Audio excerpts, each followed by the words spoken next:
Good morning. कक्षा 12। आज हम चैप्टर 4 के बारे में चर्चा करेंगे जो जनसंख्या संरचना से संबंधित है। जनसंख्या संरचना से तात्पर्य जनसंख्या के विभिन्न रूपों से है। जो जनसंख्या के विभिन्न रूप है जिनका अध्ययन किया जाता है, जिनसे जनसंख्या की विभिन्न अलग अलग वर्गों में बांट दिया गया है, उसी को कहा जाता है जनसंख्या संरचना। अब जनसंख्या संरचना में किन किन का अध्ययन किया जाता है? सबसे पहले आता है आयु वर्ग। जनसंख्या में जो आयु है उस आयु के आधार पर उनका वर्गीकरण किया गया है। फिर दूसरा आता है साक्षरता। ये विभिन्न आयाम है, इन आयामों के आधार पर ही किसी देश की प्रगति का आप ज्ञान कर सकते हैं। आयु वर्ग, साक्षरता, लिंगानुपात, घनत्व, फिर आता है साक्षरता हो गया और नगरीकरण, छठा है व्यावसायिक जनसंख्या।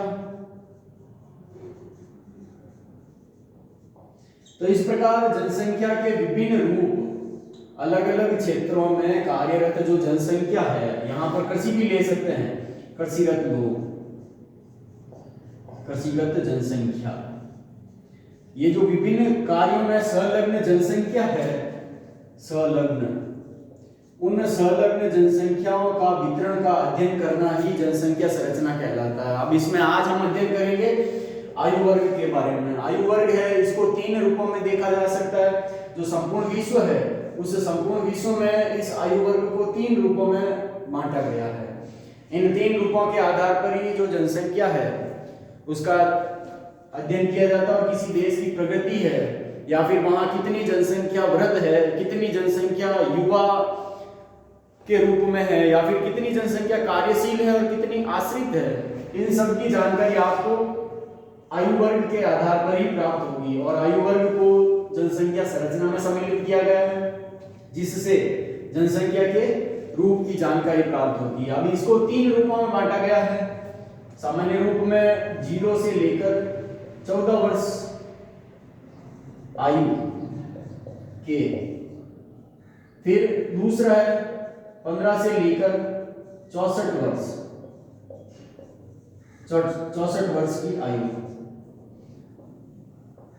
यहां वर्ष कर लीजिए।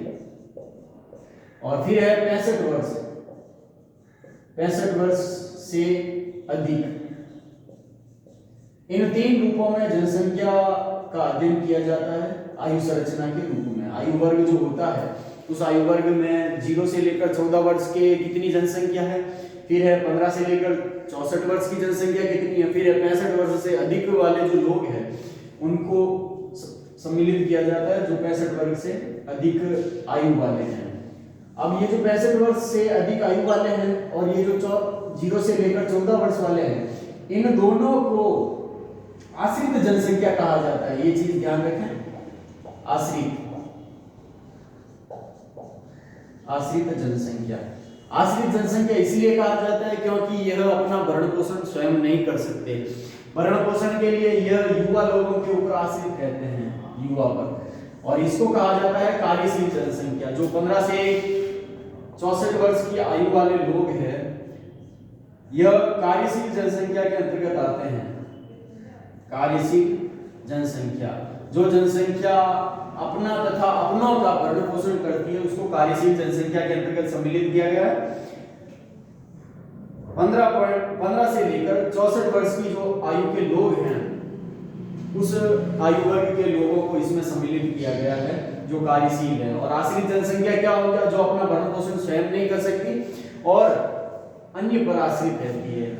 विश्व में कुल 6.5% जनसंख्या आश्रित जनसंख्या के अंतर्गत आती है।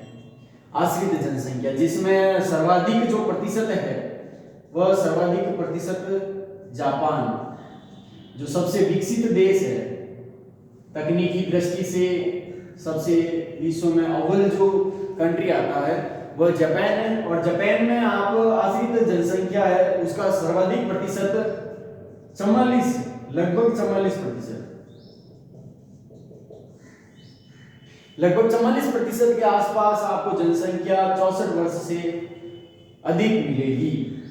अब ये तो हो गया विश्व के आंकड़े। अब इसमें भी आपके यूरोप और जो अमेरिका महाद्वीप है, उन महाद्वीपों में यह प्रतिशत अधिक है।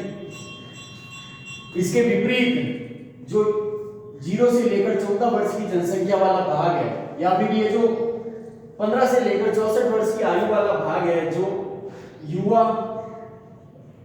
व आश्रित जनसंख्या में 0 से लेकर 14 वर्ष व 15 से लेकर 64 वर्ष, ये जो आयु वर्ग वाले लोग हैं, इनका प्रतिशत आपको एशिया महाद्वीप में और अफ्रीका महाद्वीप में सर्वाधिक देखने के लिए मिलेगा, एशिया और अफ्रीका।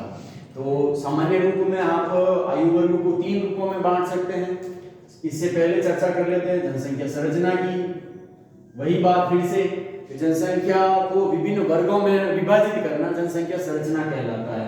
अब विभिन्न वर्ग कैसे हो गए? आयु वर्ग हो गया, साक्षरता हो गया, साक्षरता का वर्ग हो गया जिसमें शिक्षित लोग कितने हैं, शिक्षित नहीं है, अनपढ़ है, या फिर जो स्त्रियां हैं उन स्त्रियों का और पुरुषों का लिंगानुपात ज्ञात करना है, घनत्व ज्ञात करना है। घनत्व तो इससे पहले वाले चैप्टर में हो गया है। फिर नगरीकरण है, कितने लोग नगरों में निवास करते हैं। इसके विपरीत कितने लोग गांवों में हैं, ग्रामीण जनसंख्या और नगरीय जनसंख्या का अध्ययन। फिर व्यावसायिक जनसंख्या, जो कृषि कार्यों को छोड़कर उद्योग धंधों में लगे हुए हैं या फिर विनिर्माण कार्यों में संलग्न हैं, उनको व्यावसायिक जनसंख्या के अंतर्गत सम्मिलित किया जाता है। और कृषिगत जनसंख्या हो गई है।